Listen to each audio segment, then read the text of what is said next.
suis écrivain. J'écris depuis un moment pour repenser un peu l'Afrique, pour donner quand même un contenu à l'Afrique et pour déconstruire les idées préconçues sur le continent africain.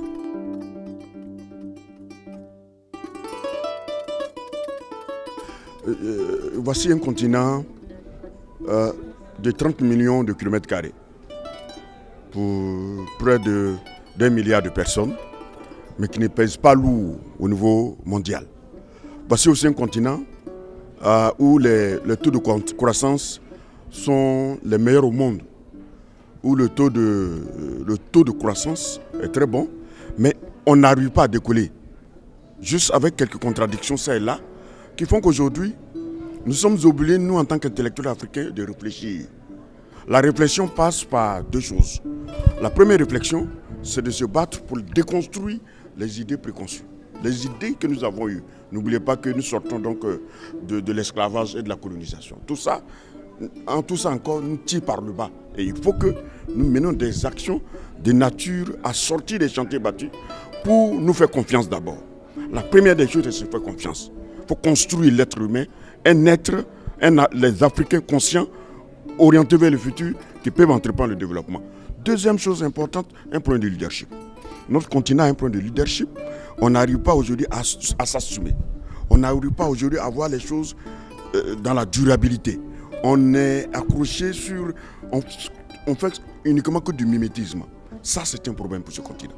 Alors, le livre que j'ai écrit prend en compte l'aspect culturel, prend en compte l'aspect historique, prend également en compte l'aspect des technologies de l'information et de la communication, mais prend en compte le développement du continent en termes politiques, en termes de gestion des conflits, en termes de gestion de la sécurité. Comment on fait pour que dans 15, 20, 30 ans, nous soyons nous-mêmes? L'Afrique que nous voulons, c'est ça qui est important. Pas l'Afrique que les autres veulent, mais l'Afrique que nous voulons.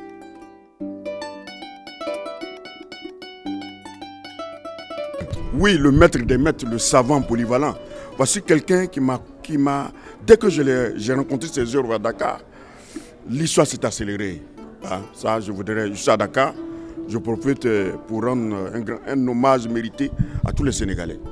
À la famille de Cheikh Anta, à la famille politique, à sa femme, paix à son âme, Maïs, et à tous ses enfants, à toi-même, Abdourahmane, à tous ceux qui en son temps, on s'est rendu compte que nous avons été manipulés tout le temps. Les gens ont déconstruit notre histoire. Les gens ont déconstruit notre éducation. Et quand Cheikh Anta, ce qui m'intéresse, c'est qu'il le dit, on fait croire à la jeunesse africaine que ce que j'ai dit est trop beau pour être vrai. Mais tant que vous n'aurez pas réévalué ce que j'ai dit, il n'y aura pas de salut pour vous.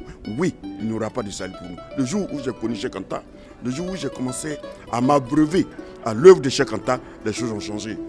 Je réfléchis panafricain, je réfléchis visionnaire, je réfléchis leadership et je réfléchis protecteur du continent. Comment aujourd'hui, à travers tout ce que nous avons, la question de la langue, la question de l'éducation, la question donc du développement économique et social, comment on peut mettre tout ça ensemble pour avancer? Diop le dit, ça c'est quelque chose de pertinent, il dit, n'oubliez jamais l'aspect unitaire de ma pensée.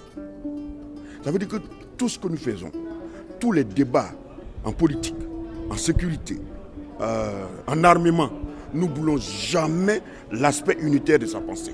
Il faut qu'on soit unis. Seul on n'est rien, ensemble on est plus fort. Et quand vous lisez mon livre, je suis fortement influencé par Cheikh Anta et je le dis dans tous les passages. On parle de la question aujourd'hui de la femme. Mais Diop l'a dit, notre continent ne peut pas se développer sans que la question de la femme soit véritablement posée.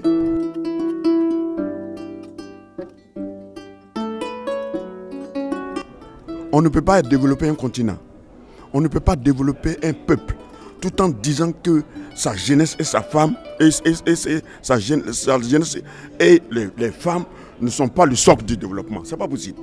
Aujourd'hui, nous sommes en devoir de dire à tous les jeunes africains qui nous regardent que le développement est possible.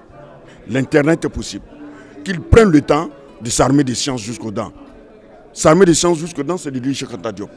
S'armer des sciences jusqu'aux dents, c'est d'aller au-delà de l'irréel.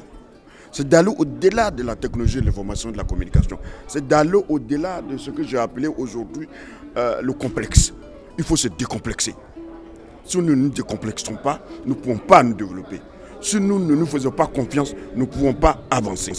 Voici le message fort que je lance à l'endroit de tous les jeunes Africains. L'heure est au rassemblement, l'heure est à l'union, l'heure est à travailler ensemble.